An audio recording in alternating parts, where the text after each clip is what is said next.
Hello dear students, hope you all are doing well, and in last video we covered electrovalent bond, covalent bond, and today we will learn the coordinate bond. Okay, and this topic is not only scoring but also important to understand the successive topics. Okay, so today we are going to start our main topic, that is our coordinate bond. So I hope student last class के जितने भी lectures हैं you all have understood clearly. अगर नहीं समझा है then you will create problem to understand this topic. That's why I'm reminding you again to see the previous lecture so that you can understand this topic very easily. Okay, now come to the topic, the bond.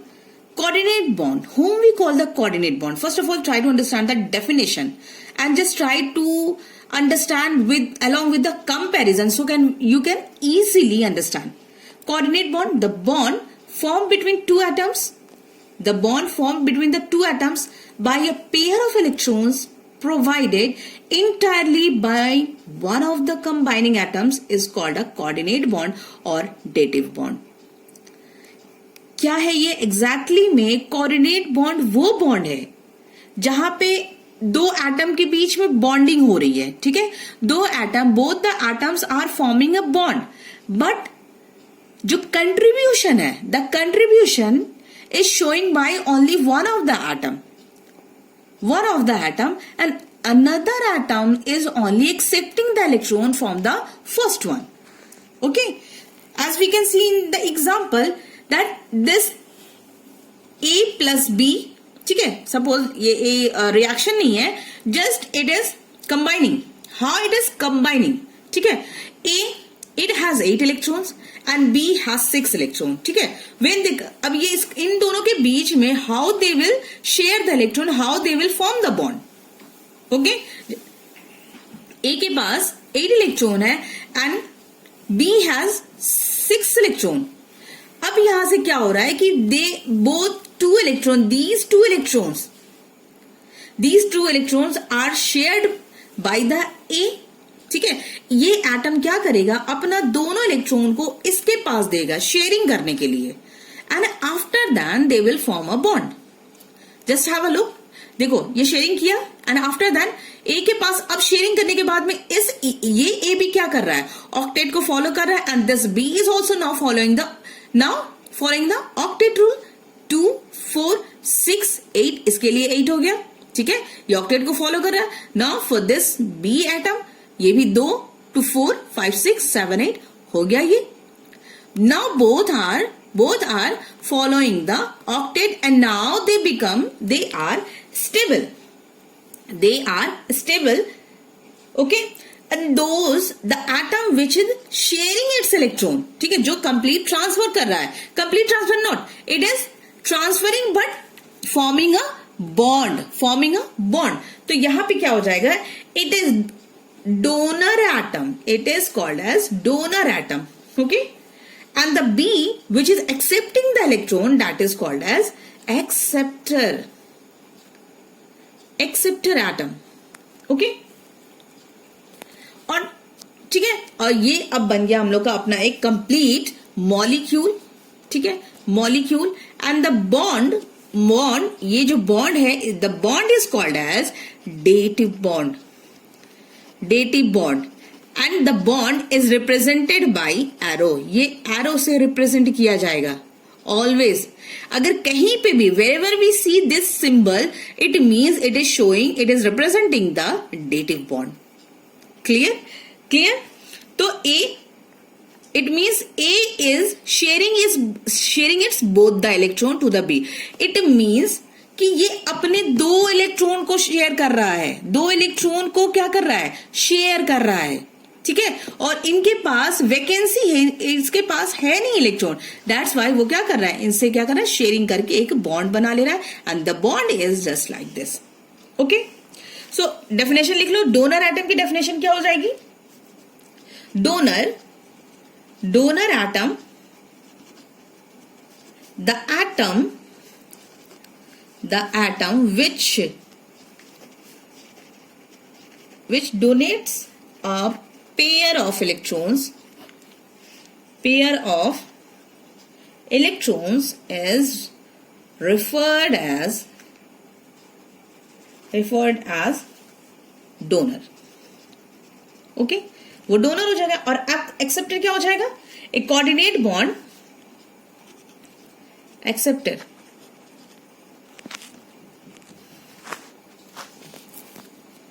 The atom which accepts a pair. एक चीज ये याद रखना कि वो हमेशा क्या करेगा? पेयर में इलेक्ट्रॉन को एक्सेप्ट करेगा, एक सिंगल नहीं एक्सेप्ट करेगा. अगर सिंगल एक्सेप्ट करेगा, if any atom is donating a single electron or accepting the single electron, ठीक है, then it is called as covalent. ठीक है, वहां पे कोवैलेंट हो जाएगा. It will not be coordinate bond. तो कोऑर्डिनेट बॉन्ड के लिए कंडीशन होगी कि एटलीस्ट वो पेयर ऑफ इलेक्ट्रॉन को वो क्या करेगा? डोनेट करेगा. तो A pair of electrons is called as acceptor atom.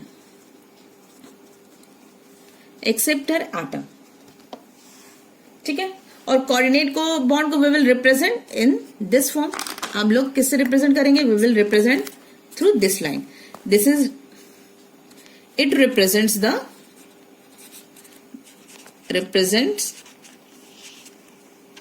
The coordinate bond.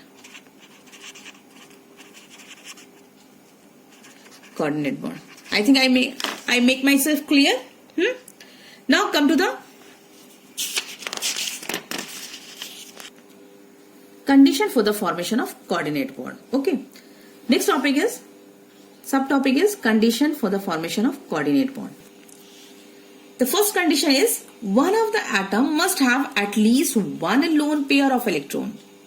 It means एक एटम के पास at least one lone pair atom extra हो. ठीक है, extra means उसकी octet.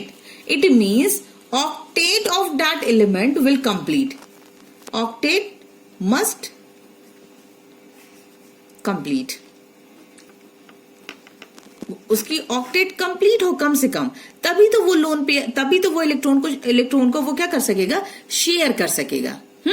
तो लोन पेयर जो है, lone pair, what was the definition of the lone pair? याद है? Do you remember? कि लोन पेयर का the unshared pair of electron. The unshared pair ये जो है, that is your unshared pair of electron is called as unshared pair of electron. That's why I told you कि इसको lone pair को important एक बताया था कि ये that is your important point, lone pair. And lone pair is that electron that is unshared pair of electron. अगर किसी भी एलिमेंट में, किसी भी कंपाउंड में बॉन्डिंग हो रही है, but any of the electron which is unshared, which is not participating in the bonding, that is called as unshared. तो उसी अनशेयर्ड को हम लोग लोन पेयर कह रहे हैं. तो ऐसे एटम जिसके पास में लोन पेयर कंप्लीट हो, ठीक है, एक लोन पेयर हो या उसका ऑक्टेट कंप्लीट हो, दैट इज कॉल्ड एज, वही क्या करेगा? कंडीशन को फॉलो कर रहा है. It will make a coordinate bond. मतलब दैट इज ए, सपोज ए है हम लोग के पास, ए एंड इट हैज, इसकी ऑक्टेट कंप्लीट है, और यही ये कंडीशन को फुलफिल कर पाएगा कि वो एटलीस्ट एक लोन पेयर को किसी को डोनेट कर देगा. ठीक है, यही तो फर्स्ट कंडीशन कि at least it has one lone pair of electron. Lone pair means it must have complete octet. Second क्या हो जाएगा condition? Second condition will be, अगर एक डोनेट कर रहा है तो दूसरा क्या होगा? एटलीस्ट उसको एक्सेप्ट करने वाला तो होना चाहिए. एक्सेप्ट करने वाला होना चाहिए. तो second one will be the another atom should be short of at least a lone pair of electrons. Okay, अब देखो यहां पर क्या है कि अगर एक सिंगल एटम है, उसके पास अगर एक इलेक्ट्रॉन की कमी है, सपोज इट हैज 7 इलेक्ट्रॉन, तो that will not form coordinate bond, वो कोऑर्डिनेट बॉन्ड नहीं बनाएगा। एट लीस्ट उसके पास 2 इलेक्ट्रॉन्स की कमी होनी चाहिए, और 2 इलेक्ट्रॉन जो होगा that is called as lone pair. 2 electron का एक लोन पेयर बनेगा। तो एटलीस्ट उस एटम के पास कम से कम कुछ ना सही तो 2 इलेक्ट्रॉन की कमी होगी, यानी कि एक लोन पेयर की, then only it will form coordinate bond. ठीक है, ताकि तभी तो वो क्या करेगा, एक्सेप्ट करेगा किसी से इलेक्ट्रॉन। ठीक है, electron pair that is your lone pair. ठीक है, so these are the two condition which is very important for the formation of coordinate bond. Now we will see in the example, and we will see the example in the form of orbital structure and electron dot structure. कौन कौन से हम लोग के syllabus में है, कौन कौन से पढ़ना है, that is important. Ammonia, H3O+, hydronium ion. ठीक है, चलो उसको पढ़ते हैं। Let's start. Now let's take an example of the ammonium ion, that is the formula is your NH4+। ठीक है, अभी बताएंगे ये प्लस क्यों लगा। ठीक है, नाउ कम टू द, अगर एमोनिया को, ठीक है, एमोनिया को अगर हम किसी एसिडिक कंपाउंड से ट्रीट करवाते हैं, अगर एमोनिया को हम एसिडिक कंपाउंड से ट्रीट करवाएंगे, then we get ammonium ion. यही हम लोग का एमोनियम आयन। ठीक है, this one is your ammonium ion. ठीक है, नाउ क्लियर, ये एमोनियम आयन हो गया। नाउ हाइड्रोजन की इलेक्ट्रॉनिक कॉन्फ़िगरेशन आप लोग को याद है हाइड्रोनियम की, नाइट्रोजन का इलेक्ट्रॉनिक कॉन्फ़िगरेशन क्या था, 2 and 5। ठीक है, and to make you clear, ये नाइट्रोजन है, नाइट्रोजन के सेकेंड वाले शेल में इट हैज 5 इलेक्ट्रॉन्स। तो ये जो ब्लैक कलर का है, 1 2 3 4 5, this 5 black dots are representing the electron of nitrogen. ठीक है, क्लियर है यहां तक। नाइट्रोजन के इलेक्ट्रॉन को ये रिप्रेजेंट कर रहा है, and blue, the sky blue dot is representing the electron of hydrogen atom. ठीक है, तो अब यहाँ पे शेयरिंग तो हो गई। एमोनिया अगर याद करो तो एमोनिया जो हम लोगों ने पढ़ा था that is your covalent compound. ये तो कोवेलेंट है यार, ammonia is your covalent compound. Ammonia हम लोग का कोवेलेंट कंपाउंड है। कोवेलेंट कंपाउंड में देखो यहाँ पे शेयरिंग हो रही है कंप्लीटली। तो ये याद रखो कि कोवेलेंट कंपाउंड है ये, ऐसा नहीं कि ये पूरा का पूरा हम इसको कह दिए अच्छा मैम आपने तो हमें वो कोऑर्डिनेट कंपाउंड बताया था, तो कोऑर्डिनेट कंपाउंड ये नहीं है बेटा। ठीक है, यहां पहले से हम लोग के पास कोवेलेंट कंपाउंड है। ठीक है, अब कोवेलेंट कंपाउंड है, देखो ये बन रहा है कोवेलेंट कंपाउंड। अब covalent compound, this ammonia when treated with any H+ ion, ये कोई एसिड से आया है। ठीक है, एसिड से आया है। एसिड हम कहते ही उसको है जो H+ आयन रिलीज करा। अब ये नहीं कहना कि H+ डायरेक्ट कहां से आया, ये किसी एसिड से आया है। ठीक है, तो हम लोग यहाँ पे कोऑर्डिनेट कंपाउंड बनाना सीख रहे हैं, ना कि H+ आयन। तो H+ आयन ये है कि इसके H+ ion, H+ ion acid से आया, और ये जो प्लस सिंबल है, ठीक है, it showing that it doesn't have any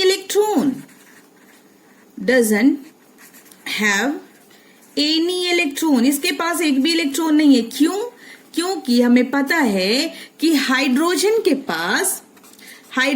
pass already कितने इलेक्ट्रॉन है, सिर्फ और सिर्फ 1 है, और वो 1 भी निकल चुका है, तभी that's why it is H+, Na+Cl- याद है, Na से जब एक इलेक्ट्रॉन निकल रहा था तो we are putting the symbol of plus. तो ये H+ मतलब कि it doesn't have any electron, कोई भी इलेक्ट्रॉन नहीं है, क्योंकि ये एसिड से आया है। That's why I am repeating again and again, this H+ ion comes from the acid, और एसिड H+ आयन ही क्या करता है, रिलीजेस H+ आयन। तो अब देखो it doesn't have any electron. अब ये H+ आयन है, और H+ आयन किसी के भी ऊपर अगर चार्ज लग जाएगा ना तो वो अनस्टेबल हो जाएगा। अब ये क्या होगा, अपने आप को स्टेबल कराना चाहेगा। स्टेबल कराने के लिए याद होगा कि हाइड्रोजन कैसे फुलफिल करेगा, hydrogen is the only element which shows the exception, यानी कि वो कौन सा रूल को फॉलो करता है, it follow the duet rule. तो डुएट रूल के लिए इट नीड 2 इलेक्ट्रॉन, ठीक है, उसको 2 इलेक्ट्रॉन चाहिए, तो वो अब 2 इलेक्ट्रॉन कहां से लेगा? It will accept from ammonia, और इसके पास है हम लोगों का अनशेयर्ड, देखो नाइट्रोजन इनके साथ बनाया है बॉन्डिंग, हाइड्रोजन के साथ एक हाइड्रोजन का बॉन्ड है, एक नाइट्रोजन का इलेक्ट्रॉन, एक नाइट्रोजन का इलेक्ट्रॉन, एक हाइड्रोजन का, तो ये तो 3 बॉन्ड बनाकर वो तो स्टेबल है, बट यहाँ पे जो 2 इलेक्ट्रॉन है, this is your lone pair, इसी को हम लोग क्या कहेंगे? लोन पेयर है ये। अब यही लोन पेयर कहां जाएगा? हाइड्रोजन भी अनस्टेबल है, बिकॉज यहां पे भी इसके पास इलेक्ट्रॉन की कमी है और इसके पास ऑलरेडी एक्स्ट्रा इलेक्ट्रॉन है, ठीक है, तो वो यही कर देगा, अब यहां चला जाएगा, इसको ये उसको कर देगा, भैया ले लो, फिर हम क्या करें, ठीक है। अब तो ये डोनेट कर दिया और ये इट विल H+ क्या करेगा? It will accept the electron. अब एक्सेप्ट करने के बाद में ये होगा, ये सीन कुछ ऐसा बन जाएगा, ठीक है, एंड ये यहाँ पे हाइड्रोजन, यहाँ पे हाइड्रोजन का इलेक्ट्रॉन, ये ब्लैक वाला नाइट्रोजन का, यहाँ पे ब्लैक, यहाँ पे ब्लू, यानी कि नाइट्रोजन और हाइड्रोजन दोनों के कॉम्बिनेशन, यहाँ पे भी देखो, बट दिस वन, देखो ये बहुत इंपॉर्टेंट है, दिस वन रिप्रेजेंटिंग द, ये पूरा का पूरा जो दोनों इलेक्ट्रॉन है, जो शेयरिंग हो रही है, बॉन्ड जो बन रहा है, जो बॉन्ड फॉर्मेशन हो रहा है, तो वो कौन सा, ये जो बॉन्ड बन रहा है आपस में नाइट्रोजन और हाइड्रोजन के बीच का जो बॉन्ड है, वो किसके बन रहा है? सिर्फ और सिर्फ नाइट्रोजन का इलेक्ट्रॉन है, ना कि हाइड्रोजन का, ठीक है, क्लियर। तो अब यहां पे क्या हो जाएगा? ये this one is your coordinate bond, coordinate bond. और एक चीज और याद रखो बेटा, इसमें, इस वाले में ये जो 3 बॉन्ड है, ठीक है, ये 3 बॉन्ड है, इट, देखो हम फिर से बना लेते हैं, ज्यादा बहुत हौच पौच हो जा रहा है, तो यहां पे आ जाते हैं, नाइट्रोजन है, ठीक है, नाइट्रोजन, एक हाइड्रोजन इधर बॉन्डिंग, एक हाइड्रोजन से बॉन्डिंग, इधर हाइड्रोजन से बॉन्डिंग, और यहां वाली जो बॉन्डिंग होगी, इसको थोड़ा सा अलग कलर कर दे, so that you can easily understand this one, ठीक है। अब इसमें डिफरेंस क्या है? These 3 bonds are covalent bond, okay, these 3 bonds are covalent bond, and this one is your coordinate bond. It means in NH4 ion 3 bonds are what? 3 bonds are covalent bond, ये clear रखो। ऐसा नहीं कि coordinate bond बना रहे हैं, coordinate bonding हो रही है तो सारे के सारे जितने हाइड्रोजन है सबके सब कोऑर्डिनेट बॉन्ड है, नो, ठीक है, सारे के सारे कोऑर्डिनेट बॉन्ड नहीं है। 3 of them out of 4 bond, 3 of them are covalent bond and 1 bond जो कि ब्लैक से रिप्रेजेंट कर रहा है in the form of arrow, this is your coordinate bond, clear है? क्लियर। अब ऑर्बिटल स्ट्रक्चर डायग्राम बना लोगे? ऑर्बिटल स्ट्रक्चर डायग्राम बहुत ज्यादा मुश्किल नहीं है, इसे नाइट्रोजन के ऑर्बिट के फॉर्म में बना दो, इसे हाइड्रोजन को ऑर्बिट के फॉर्म में बनाना है, ठीक है, हाइड्रोजन को H+ आयन, यहाँ पे भी कोई ऑर्बिट के फॉर्म में बनाओ, इलेक्ट्रॉन ना शो करो, ठीक है, सिंपल सा, बहुत मुश्किल नहीं है। देखो नाइट्रोजन के ऑर्बिट डायग्राम बनाना, ऑर्बिट हम मोस्टली क्या करते हैं, लास्ट वाले को बनाते हैं, तो इसकी जो सेकंड वाले शेल है, इट हैज 5 इलेक्ट्रॉन, तो सेकंड वाले शेल को हम बता दिए कि ठीक है भैया यही है मेरा सेकंड शेल, ठीक। नाउ हाइड्रोजन, 3 हाइड्रोजन है, तो 3 हाइड्रोजन को लेकर आओ यहां पर, हाइड्रोजन, ये हाइड्रोजन, दिस वन हाइड्रोजन, अब इसकी बॉन्डिंग शो करा दो कि इलेक्ट्रॉन है इसके पास, ठीक है, इलेक्ट्रॉन यहां पे हो गया, ठीक है, जो इन लोग की शेयरिंग हो रही है, हमें तो टच कराना था, चलो ये समझ लो बॉन्डिंग हो रही है, शो कर रहा है, ठीक है, वैसे टच करा के बनाना बेटा, ठीक है, जैसे ये टच हो रहा है, ये ठीक है, हाँ ये हो गया।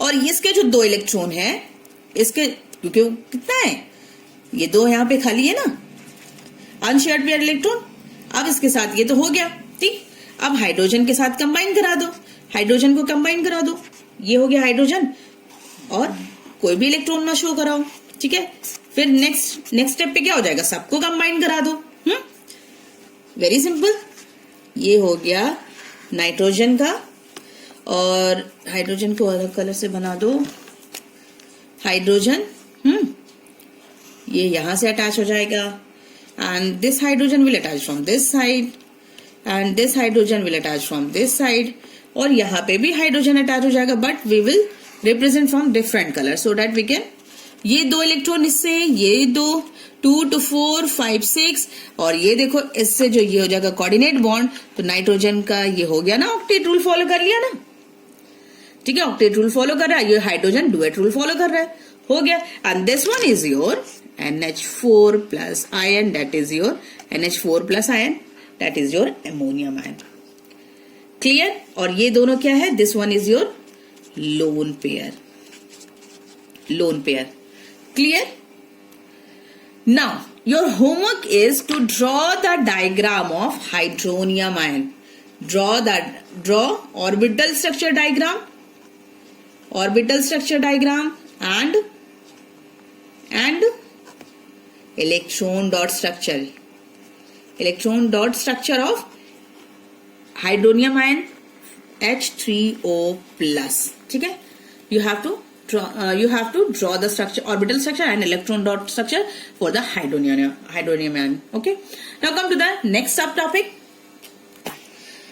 Now let's have a look. I have made a summary. ठीक है, एक समरी बनाए कि आसानी से समझ में आ जाए. समरी ये कि electrovalent bond, there is a complete transfer electron. यहाँ पे क्या हो जाएगा, complete transfer of electron, complete transfer of electron from any metal to the non metal. जैसे कि Na और Cl माइनस में बन रहा था. ठीक है, complete transfer. And due to complete transfer there is a electrostatic force of attraction लग रहा है. कोवैलेंट बॉन्ड में क्या हो रहा है, there is a sharing of electron. Electron की क्या हो रही है, शेयरिंग. दोनों के पास डेफिशिएंट इलेक्ट्रॉन है, दोनों के पास इलेक्ट्रॉन की क्या है, कमी है.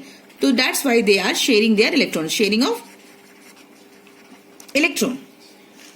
Next one is your coordinate bond. Coordinate bond कब बनेगा, एटलीस्ट किसी के पास लोन पेयर हो और दूसरे के पास क्या हो जाएगा, एक लोन पेयर की डेफिशिएंसी हो, और the symbol will be like this. ठीक है, एरो के फॉर्म में. ठीक है, ये ओवरऑल समरी है electrovalent, covalent and coordinate bond. ठीक है, अब इसमें अगर इसके एग्जांपल ले लो तो NH3 वही अपना ले लो. NH3 के पास ऑलरेडी एक लोन पेयर है, और ये जब किससे कंबाइन करेंगे, H प्लस आयन से, and they will form NH4 plus ion, that is your ammonium ion. ठीक है, now we are stopping here. Well,